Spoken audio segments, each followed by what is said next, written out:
When I was maybe 9 or 10, I learned to sail in the northern bay of Door County, Wisconsin, called Garrett Bay. The day I first solo sailed our little puffer, I tipped it solidly upside down in the water. The lesson I learned that day was that a sailboat is not pushed by the wind, but rather it is pulled by the low-pressure front created on the front side of the sail. As Venus approached near impact, it created, like wind, a high-pressure zone in the Earth's electromagnetic shield at what we call the Tarim Basin.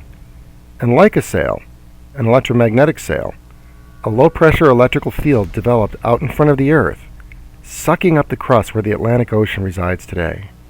I'll review the formation of the sail in more detail at the end of the video.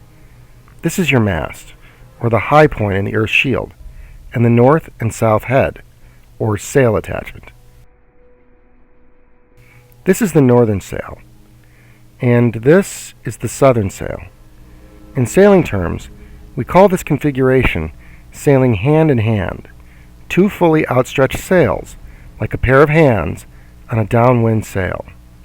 This low pressure sucked a massive amount of rubble up into space, and as they say, what goes up must come down.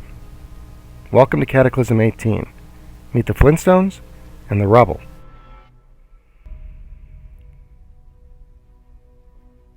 Years ago, I came across a reference on superstitions and eclipses. I was surprised to find out that rulers seriously disliked eclipses because they portended bad things ahead. This chap here is Ed Krupp, the director of the Griffith Observatory in Los Angeles, and he is an expert in cultural aspects of astronomy, including eclipse folklore and superstition.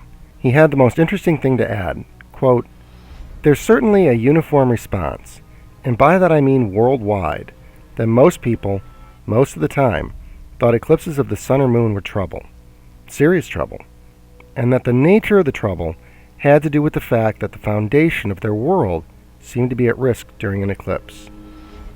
The Ali effect, discovered by Maurice Ali in 1954, is an unusual gravitational fluctuation that only happens on Earth during a solar eclipse. Kings and indeed cultures around the world hated eclipses because they caused a gravitational destabilization in the debris cloud. Eclipses meant unpredictable rocks hitting the Earth, changing lives, changing power. I would imagine some of the debris was rather large, and Tunguska-like events were a very real reality.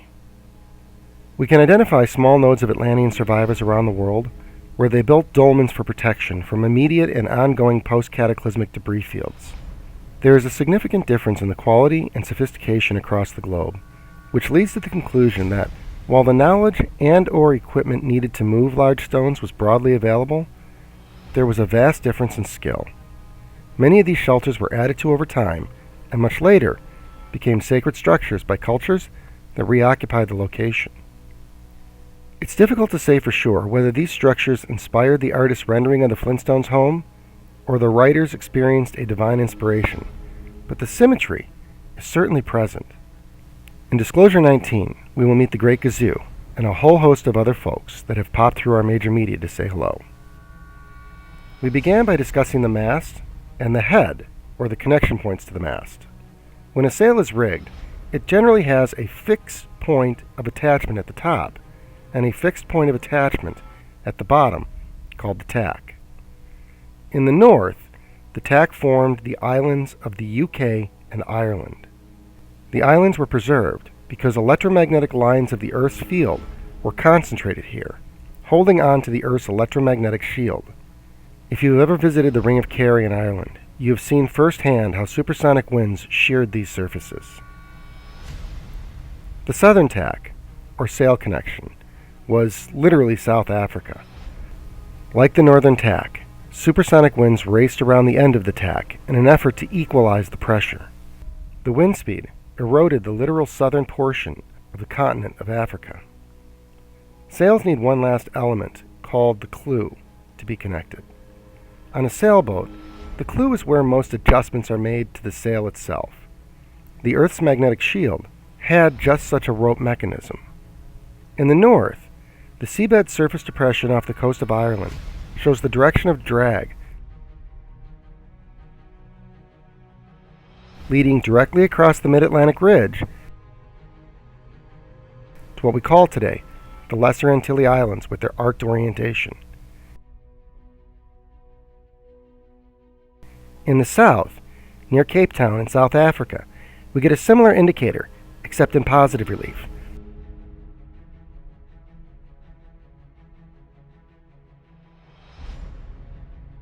Pointing at the Cook Islands. Once again, with a very rounded orientation.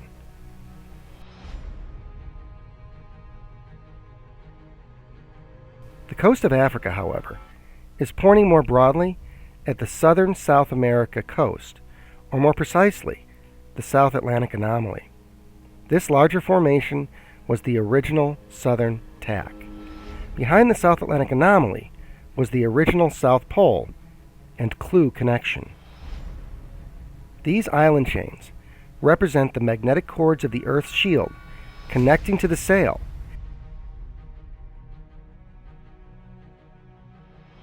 Like letting out a sail, the force of the pressure drug these lines across the surface of the Earth 1,500 miles, forming the trenches we see today.